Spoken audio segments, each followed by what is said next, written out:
Hello, everyone, and welcome back for another episode of the Outdoor Adventure Series podcast. This is your host, Howard Fox. The Outdoor Adventure Series celebrates individuals and families, businesses and organizations that seek out and promote the exploration, stewardship, conservation, and access and enjoyment of the great outdoors. Our guest today is Terry Creekmore.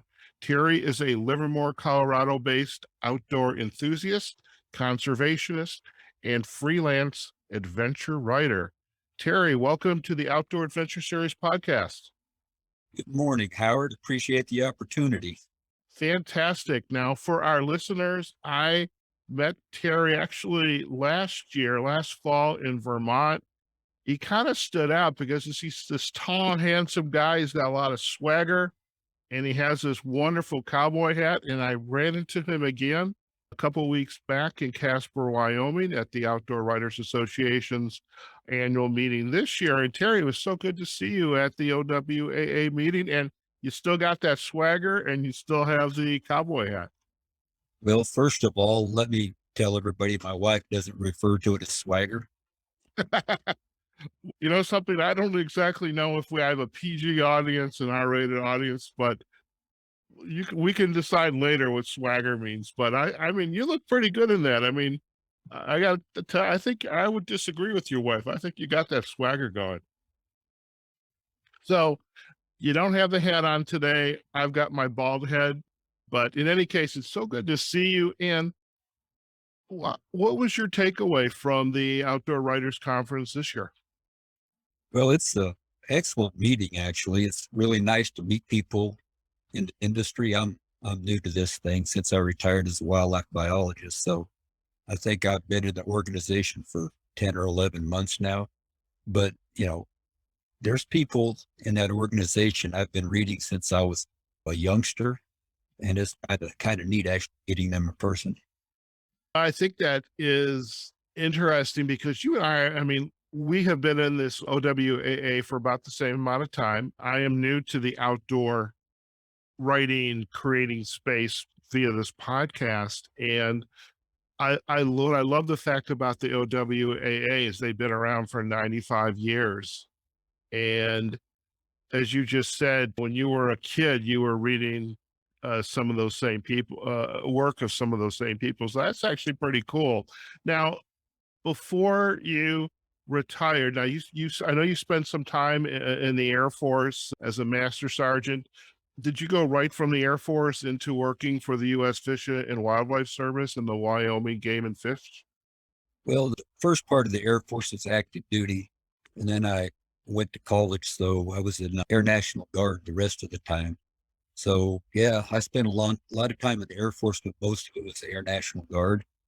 And I decided I needed to be a wildlife biologist. So that kind of took precedence. Okay. When you were growing up, and first, where did you grow up? I grew up in northern Montana on the High Line, pretty close to Canada, that part of Montana that California is not buying because it's certainly not in the mountains. Okay. And growing up in that part of the world in Montana is funny. I just was chatting with somebody yesterday from Montana, and there's a lot of Montanans, I guess that's what you would call them, in our organization that we're a member of. But what was it like growing up as a kid in really this sparsely populated, very open space part of the world? What was it like? Well, the first thing was that song, I'm Dreaming of a White Christmas, never made any sense to me because you just look out the window. But, it's a little town and I had a few sidebars as a youngster. I think I could not leave town. It was below zero and I had to be back by dinner. So at 7 or 8 years old, I was prowling the prairies around Shelby, Montana with my little 15-pound bow, searching for jackrabbits. Yeah, fifth. Now, I will admit to anglers, I've never fished in my life. I want to take care of that. I've shot bows before in a archery range, but is a 15-pound bow, is that just big enough for a young kid, or is that a substantive bow? Well, I'll tell you how big it is. I jumped a jackrabbit at close range one time and flung my one arrow at him, and he outran it. Okay. Yeah. How did this growing up in this area in Shelby, what aspects of the outdoor adventure life did you really kind of, I don't know, cling to or really get more passionate about? Because there's so much to do when you're an outdoor enthusiast, when you're in a place like Montana, there's a lot of things you can be doing. What was your preference for the outdoor activity? Anything outdoors. So I spent a lot of time, and my home range as a child was only limited by lack of a water bottle in the summer and cold toes in the winter because my snow boots were Converse high tops with red bags in them. Oh So, my. I continually expanded my home range with my one arrow, but that's just the way it was when I was a kid. Okay. Okay. Well, you made it this far, so obviously you were doing something right. When you decided, when you had left the Air Force and went into the U.S. Fish and Wildlife Service, how did you get this interest in wildlife and wildlife diseases in working in that area of the outdoor world? Well, it was always kind of at the back of my mind. That would be a neat profession. And one day I was sitting in a transit facility in West Germany. There was a West Germany back then. And there was a magazine on the counter. It had been there a while and people had cut out ads with their knives and stuff. So I read most of a story about a guy from the army who got out and became a game warden. And I couldn't read the whole thing because there's chunks cut out of it, but it kind of stuck with me. So when I got out of the Air Force, I thought maybe that's what I wanted to pursue. When you left the Air Force then and you decided on that pursuit, how difficult was it to get into, at the time, the U.S. Fish and Wildlife Service? I mean, did we have veterans preferences at the time, or did they look at you and say, "Yeah, you look about right"? How'd that work? Well, first of all, it's amazing I ever got into school with my high school grades. But the reason that I got a job with the Fish and Wildlife Service was because I volunteered at a national wildlife refuge for 3 years. So out of 12 people in our class, two of us got jobs in wildlife, and we both volunteered for 3 years, and they pretty much just found us temporary jobs. Well, that's pretty opportune. Now, where was this National Wildlife Refuge? It was Laguna Atascosa in South Texas. Laguna, say that And again? it's a neat place down there. I mean, it's scrubby. It looks like, I don't know, it looks like it's got alopecia, but boy, does it have some critters. Now, what was it like working in this type of field? Well, when I went down there, I was the new guy, so I did the grunt work, whatever nobody else wanted to do, like the weekend birding trips, because there's a lot of people who are serious birders down there. And so I ran those, but I also got to help with some neat stuff like telemetry on ocelots, because there's ocelots down there. But I was working down there in a temporary job, and these folks from University of Georgia Vet School arrived, and they were doing a wild pig disease survey around Texas. And I was assigned to be their faithful Indian guide. They needed to shoot 10 pigs to conduct very in-depth necropsies. So I went out with them, and I ended up shooting 8 of those 10 pigs, since I seem to have a propensity for shooting running pigs. And the job interview was, you want a job going around shooting stuff? It's like, yeah, I can do that. So next thing I know, I'm in Georgia at the vet school. When when you were offered this job, obviously you had a propensity for shooting stuff. Was this because you grew up in Montana and you had your bow and arrow, so I don't know how good. I imagine you were shooting guns back then as well. Oh, I was shooting whatever I could find bullets or arrows for. But And I started out on the shooting end, but then pretty soon you got to do the disease end, and that's pretty rigorous as far as training goes. And between on the job training and graduate school, I kind of got it figured out. so what was the you got the shooting end, what was the scientific end that you were involved with then? Well, Well, whatever species, like on wild pigs, we're looking for diseases that they harbored that might translate to domestic pigs or domestic livestock. So we would do necropsies that would probably take an hour plus per pig. I mean, very in depth, a lot of microscope work, blood work, histopathology. It was the deal. Did you have to take this data that you were collecting and then write up reports or papers and do presentations? Oh, some, but I started out at the bottom rung. So basically I did the field work and other folks did writing. Okay. Now, when you went from there to the Wyoming Game and Fish, what was that transition like? Well, the first part of the transition was the National Wildlife Health Addison, Wisconsin. Okay. So I worked up there for 8 years. Ah, And between Georgia, when I was at the University of Georgia, they worked in 14 southeastern states plus Puerto Rico plus whatever the USDA and USDI wanted. So the first year I worked down there, I was on the road 40 weeks. 40. 40. Yeah, we were down in Ossabaw Island wrestling pigs, taking samples for vesicular stomatitis. This is an island with 6 people, no bridge. You got to take a boat. Spent a month down there, came back on a Friday evening, and there was a note on my desk that said, take this box of stuff with you to Hawaii when you go Monday. And there was a plane ticket. And I went to Hawaii for 9 weeks. Were you married then? No. No? Okay. Yeah. Because I would think that if you were, the wife would have an issue with you being away all that time. Well, my wife actually worked at the same place and we eventually got married and we traveled a lot between us. Yeah. One time I was down in Puerto Rico, helicopter net gunning deer, and we flew back from Calabria and we were in San Juan. And our driver got in an argument with some other guy in a parking lot. And my wife, who was my fiance at the time, walks by and she didn't even stop. It's like, I didn't know if she was down there. She was down there doing Puerto Rican parrot work. So I asked her later, I said, why didn't you stop? She said, oh, they were arguing. I didn't want to get involved. Ah, Yeah. And then one time I met her at the Chicago airport, just passing. It's like, hey, let's get a Chicago dog. And then we went our separate ways. okay. Wow. It's like two ships passing in the night with each other. Wh- Had you done any writing, significant writing, or thought about it as you were in this career working in the Fish and Wildlife Service, up in Wisconsin, the Wyoming Game and Fish? Had you done any kind of writing? Had there been a spark there for you?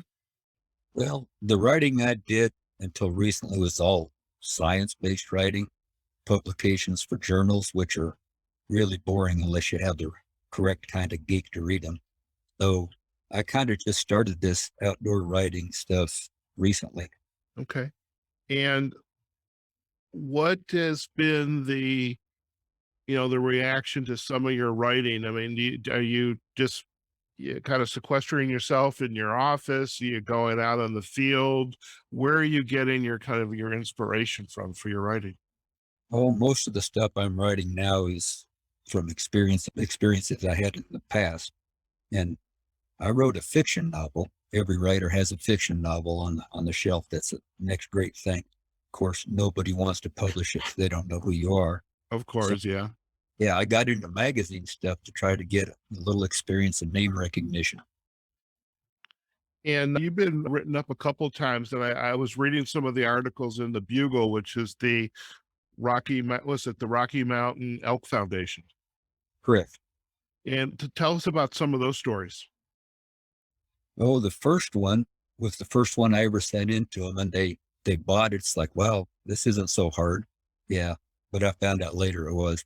Anyway, that story was about an 87,000 acre wildfire that burned everything but our house in Colorado, and watching the watching the habitat regenerate with no trees, which animals came in, which new ones moved in, which ones you never saw again, and they purchased it, so I was off and running.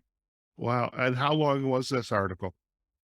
Yeah, 4,000 words maybe. 4,000 words. Okay, that's something to live. That's something to aspire to, I think, is I'm like hoping for maybe 500 words plus a podcast that you and I will talk. I'm going to be learning some lessons from you. And what was the next? Well, let me ask you a question. You mentioned the house. I was reading that fire, flames in the future. Now, are you sitting in the house right now? I am. It's still here. It's still here, and because you probably had the deep wells or some type of sprinkling system, I would imagine, because that's pretty amazing. It's still there. Well, back then in 2013, they didn't put sprinklers on houses. Now they try to put sprinklers on houses, wildfires. So, but I was just kind of left them all the resources. And the first thing they do when you get the oh crap call to evacuate immediately is they shut off the power. And when they shut off the power, there goes your well pump and there goes your water. Wow. So I had a generator set up, and I was actually at a sage grouse conference in Steamboat Springs. We were giving a talk on using unmanned aerial vehicles to monitor sage grouse, and I got the reverse 911. And we've been evacuated for 2 weeks, and we put everything back in. They let us back in. We put it in the morning before, everything but the horses. And then the fire jumped the river and just started burning everything. And I get there, had to go to Laramie, get rid of my game and fish truck, drive all the way down here. And this woman who was running the fire, I said, can you go start my generator? Because it was a crown fire. It was burning. It burned 48 houses the first 30 minutes. But she said, jump in the truck. And we drove up my half-mile long driveway that ends in the national forest. And she said, we can't stay in here because your driveway is the only way out. You got 30 seconds to start that generator. And it started on the second pull, and off we went. And Wow, that is yeah, the two fortunate. sprinklers, yeah, the two sprinklers saved my house from burning. It got hot enough. They were putting out enough water, big tripod sprinklers, that it was going between the logs and my walls, screwing up sheetrock, and it still got hot enough and melted the insulation on my foundation. Oh my, that's amazing. And with the, so you created this story, and from your perspective, what has been changing in this area around you in the parks and on your land? What are you seeing as this environmental evolution of wildlife? What's going on out there? Well, shortly after the fire, we had some rain, and there's no trees, no vegetation to stop the water. And there was just the little canyon by my house that never even had a trickle. It looked like the Poudre River the first time it rained. Washed out the culvert in my driveway, and there was gullies washed out 8 feet deep just because there was nothing to stop it. And there's been no tree regeneration since then because the fire burned too hot. But the understories there, the mountain mahogany and the mule deer, that's like candy for a mule deer. And the mule deer population probably doubled after that mountain mahogany sprouted. It's kind of slowing down now, but we still have no trees. So the elk that used to hang around here, they have no place to hide. So when they come through, they just kind of pass by. They don't live here like they used to. Mule deer, there's a lot of those. There's some bird species that didn't come back and some that replaced them. But things like Eberg squirrels, little black squirrels with ear tufts, they all died in the fire. They can't outrun a wildfire that's a crown fire. And actually during that fire, it was when the fawns were young and the elk cows were young and they were in the hiding phase, and they just never came out of the fire. We would go around and find little piles of bones where they just curled up and waited for the fire to come because Oh they didn't. wow. Anyway, it's changed the world. I mean, we can see a lot more. There's no trees in the way. Now we see bighorn sheep instead of as many elk. So, I mean, it did change the habitat. Okay. So you could probably get into some painting or photography as a result of this changing wildlife coming past your windows. Well, yeah, if I had any talent that direction, I imagine you have lots of talents there, Terry, so that you don't sell yourself short there. I am curious, right above your shoulder, there's this drawing. That was one of the images in the articles in the magazine in the Bugle. What is that image? that that is my mule jitterbug. And then that story was about, I shot an elk one time, and I used to go in with horses, and then you have to spend half your time messing with horses. So Now I just carry what I can on my back and live like a coyote. But I've got a spot transponder, and the message every night to my wife is I'm okay, and it gives her a Google Earth map with a pin stuck in it. But the message for help is bring the horses. I'm here. So Okay. I shot the elk, and she showed up with one mule and a horse, and we quartered the elk and put it on. Those animals were walking out. It snowed the night before, nasty old muddy, wet, slushy snow. And it was steep. And that mule got froggy on my wife and kind of pushed past her and got loose and took off running across the steep hillside and stepped on this lead rope. So she started rolling down this mountainside, and she rolled 50 yards, which is fairly spectacular. But then she started rolling head over heel. And every about third time she'd hit, she'd bounce about 20 feet in the air like a tumbler. And finally, she hit this ponderosa pine, and I thought, she's got 5 broke legs. I'm going to have to kill her with my pocket knife because my rifle's in the truck. And the whole time, my wife's running down the mountain yelling, "Whoa, jitterbug." And I told my horse Chester, I said, yeah, it's a little late for that whoa stuff. Anyway, we get down there, and my wife says, cut the lash ropes on the pack that was holding the meat. And I said, I don't want to cut my lash ropes. And then she convinced me I didn't want to cut my lash ropes. So I cut them, took the meat off. Mule stood up just fine. The pack saddle was trash, and the meat stayed down on all the way down. So it was a heck of a pack job. But every time after that on the way out, I had to hang the meat up and come back and get it the next day with another animal because the Oh, pack saddle broke. But my wife would tell Jitterbug to whoa, and she would just vapor lock. She is she's an outstanding whower to this day. wow. That's amazing. What other writing is kind of going on for you right now? I know you've got the memoir. It's at least the transcript is going to be up on the shelf behind you until we find you a publisher. We'll get that. We'll help you get that. What else is on your what are your plans now for some future writing projects? Well, I've got that fiction novel, but then I've also got the memoir of my 36 years as a wildlife biologist. And folks at the meeting always referred to when they were in J school, which is journalism school. Yeah.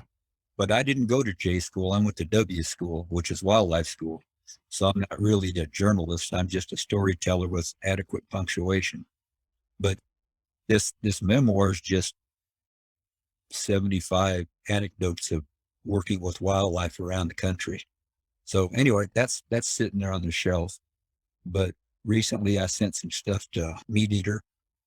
They requested some articles, and I'm trying to get some stuff into Outdoor Life. So I'm trying to expand my horizons a little bit here. I have no doubt that your horizons are going to be expanded. And by the way, I didn't go to J school and I did not go to W school. I went to, I don't know, P school, psychology and public administration. And I got into podcasting kind of as a solution to a client's problem, but that's all. That's not about this podcast episode is not about me. Well, But I love I, to, but the yeah, fact is we're coming from different backgrounds. That's yeah. okay. But are you psychoanalyzing me here? Am I psychoanalyzing? Not in the At preschool. slightest. Yeah. Okay. I am, by the way, very opportunistic, Terry. I'm thinking I want to come visit you in Colorado. I think it's got to be beautiful up there. And I'll sleep. I'll bring my sleeping bag and just sleep in the barn or something like that. We could probably do better than that. All right, all right. So when you're being retired, there's the R word for you, and you've got the writing. What else do you do for fun? What does Terry and his wife do?